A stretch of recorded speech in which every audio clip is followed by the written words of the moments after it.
Hello मेरे प्यारे बच्चों, स्वागत है आपका अंजना विद्यापीठ हेलो बायोलॉजी में। तो बच्चों, आज हम बात करने वाले हैं एडवांटेज और डिसएडवांटेजेस ऑफ सेल्फ पॉलिनेशन। तो बच्चों, लास्ट क्लास में हमने बात की थी कि जो सेल्फ पॉलिनेशन है वह क्या है और उसके प्रकार। तो सेल्फ पॉलिनेशन वह प्रक्रिया है जो जेनेटिकली सिमिलर प्लांट्स के बीच में होती है। ठीक है, साधारण रूप से अगर मैं कहूँ तो एक पौधे के दो पुष्पों के बीच में भी हो सकती है और एक पुष्प के स्टिग्मा और एंथर के मध्य भी हो सकती है। तो पुष्पों के आधार पर यह मुख्यतः दो प्रकार के हैं, ऑटोगैमी और जेनेटोगैमी।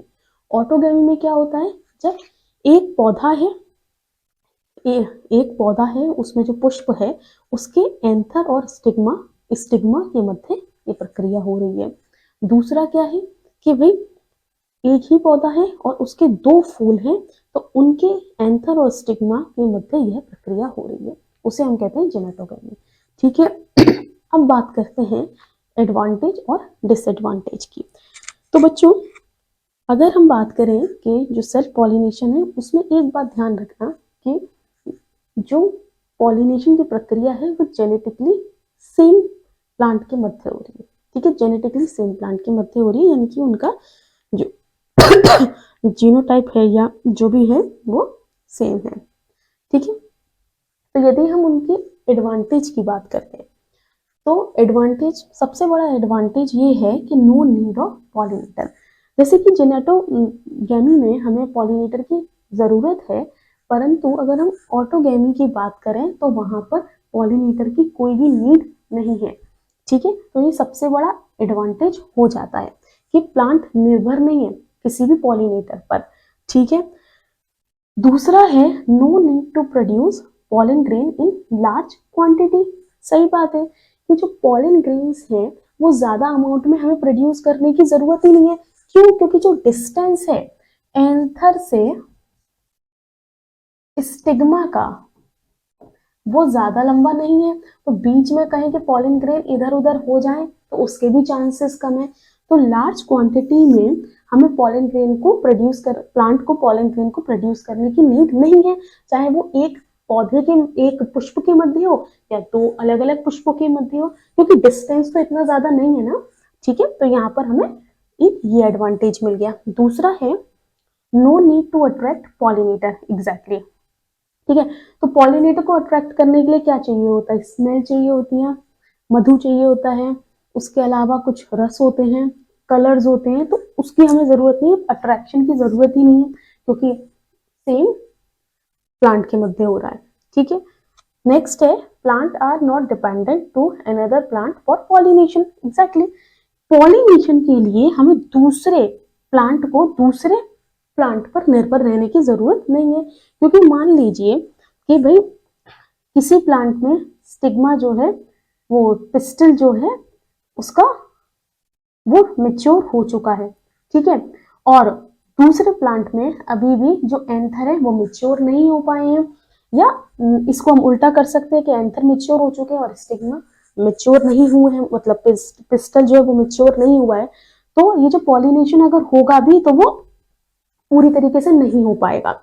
इसलिए दूसरे, क्योंकि अगर सेम ऑटोगैमी है या सेल्फ पॉलिनेशन है या जेनेटोगैमी जो भी है, मतलब सेल्फ पॉलिनेशन की जो प्रक्रिया है वहां पे जिस समय पिस्टल मेच्योर होगा उसी समय पर एंथर भी मेच्योर हो जाएगा। तो इसलिए दूसरे प्लांट पर निर्भर रहने की आवश्यकता तो बिल्कुल नहीं है। और अब बात करते हैं सबसे आखिरी एडवांटेज की, वह है शीट प्रोडक्शन इज कंफर्म्ड।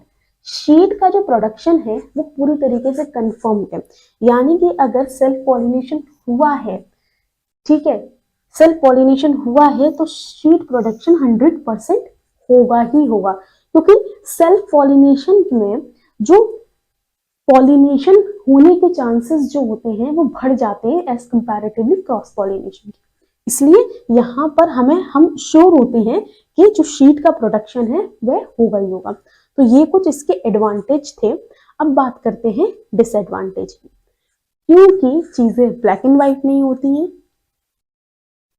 कि ये सही, अगर एक प्रोसेस है तो उसकी सब एडवांटेज ही होंगी, डिसएडवांटेज नहीं हो सकती, नहीं, डिसएडवांटेजेस भी हैं। तो हम बात करेंगे डिसएडवांटेजेस की। तो सबसे पहले बात करेंगे seeds are not healthy. Disadvantage में सबसे पहले हम बात कर रहे हैं शीट्स आर नॉट हेल्दी। हमें ये पता है कि शीट 100% प्रोड्यूस होंगे क्योंकि पॉलिनेशन होने के चांसेस ज्यादा हैं यहाँ पर हमें यह भी पता है कि सेल्फ पॉलिनेशन का एक सबसे बड़ा डिसएडवांटेज ये है कि शीट्स जो हैं वो हेल्दी नहीं है। चांसेस ये है कि जो शीट्स प्रोड्यूस होंगे वो हेल्दी नहीं होंगे, यानी कि उनमें डिजीज लगने के चांसेस ज्यादा होंगे, उनकी वायबिलिटी भी कम होगी। ठीक है। दूसरा जो यहाँ पर उसका डिसएडवांटेज है वो ये है new characters are not found. नए कैरेक्टर्स देखने को नहीं मिलेंगे, मीन्स नो वेरिएशंस। अब इसका क्या कारण है, क्योंकि वो पौधा जो है वो जो पॉलिनेशन की प्रक्रिया हुई है वो जेनेटिकली सेम प्लांट के बीच में हुई है, सेम पौधों के बीच में, सेम पुष्पों के मध्य हुई है, जिस कारण यहाँ पर किसी भी प्रकार से हमें वेरिएशंस देखने को नहीं मिलेंगे, क्योंकि दोनों का ही जो दोनों ही जेनेटिकली आइडेंटिकल है। ठीक है, इस कारणवश हमें वेरिएशंस देखने को नहीं मिलेंगे। ठीक है, अब बात करते हैं नेक्स्ट कैरेक्टर की, नेक्स्ट डिसएडवांटेज की, विच इज लेस इम्यूनिटी। ऐसे जो पुष्प बनेंगे या ऐसे जो प्लांट्स प्रोड्यूस होंगे जो सेल्फ पॉलिनेशन से, उनके अंदर एक और डिसएडवांटेज ये होगी कि उनकी इम्यूनिटी लेस होगी एज कंपैरेटिवली जो क्रॉस पॉलिनेशन की प्रक्रिया के बाद जो प्लांट बनेंगे। ठीक है, तो हमने पढ़ा शीड हेल्दी नहीं होंगे, न्यू कैरेक्टर्स नहीं बनेंगे, इम्यूनिटी काफी कम होगी। अब बात करते हैं नेक्स्ट की, वो है लेस अडेप्टेबिलिटी। यानी कि इसका मतलब क्या है, यहाँ पर यदि एनवायरनमेंट में कोई भी चेंजेस आते हैं, ठीक है, यदि एनवायरनमेंट में कोई भी चेंजेस आते हैं, सर्द गर्म ज्यादा या कम होता है या बारिश ज्यादा होती है, कुछ भी हो सकता है एनवायरमेंटल चेंजेस, उस दौरान इनमें उस एनवायरनमेंट को अडेप्ट करने की जो क्षमता है वो कम होगी। ठीक है, वो क्यों कम होगी, क्योंकि वेरिएशंस नहीं है, वेरिएशंस नहीं है, यानी कि जो कैरेक्टर्स हैं वो सेम है। ठीक है, तो अडेप्टेबिलिटी भी कम होगी। Next one is harmful recessive traits expressive. यहां पर हम इसको देखते हैं कि मान लीजिए कोई रिसेसिव ट्रेट्स है, मान लीजिए कोई रिसेसिव एलिल है, ठीक है, हम मान लेते हैं उसको स्मॉल ए और स्मॉल ए। ठीक है, ये रिस्पॉन्सिबल है किसी पर्टिकुलर डिजीज के लिए। ठीक है, ये रिस्पॉन्सिबल है किसी पर्टिकुलर डिजीज के लिए। हो सकता है कि जो पेरेंट प्लांट हो उसमें हेटेरोजाइगस फॉर्म हो इनकी, ठीक है, उनमें हेटेरोजाइगस फॉर्म हो और उनमें ये विजिबल ना हो, लेकिन यहाँ पे चांसेस होते हैं कि ये हेटेरोजाइगस फॉर्म है और ये जो जीन है ये डिजीज कॉजेबल है in case of recessiveness, in case of अगर होमोजाइगस रिसेसिव हो। ठीक है, तो मान लीजिए यहाँ पर गैमीट्स बने, ठीक है, तो यहाँ पर ये भी चांसेस हो सकते हैं। ठीक है,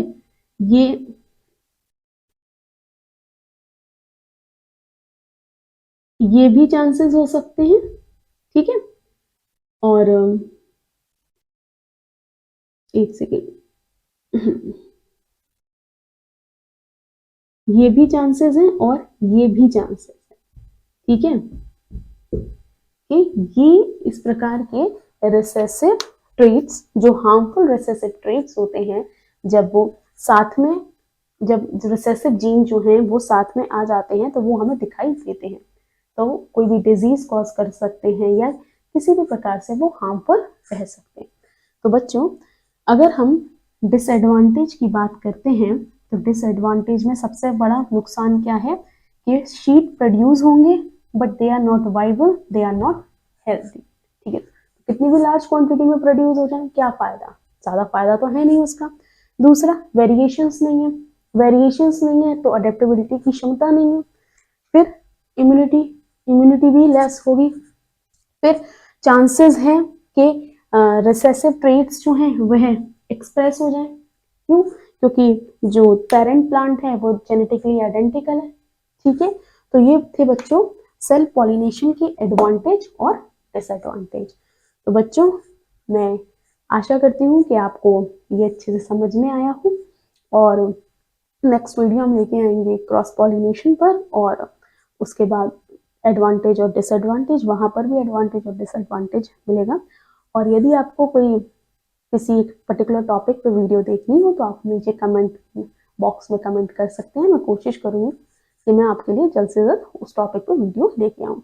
बस जाने से पहले चैनल को सब्सक्राइब कर दीजिए और अपने दोस्तों के साथ इस वीडियो को शेयर ज़रूर कीजिए, क्योंकि नॉलेज या ज्ञान बांटने से बढ़ता है।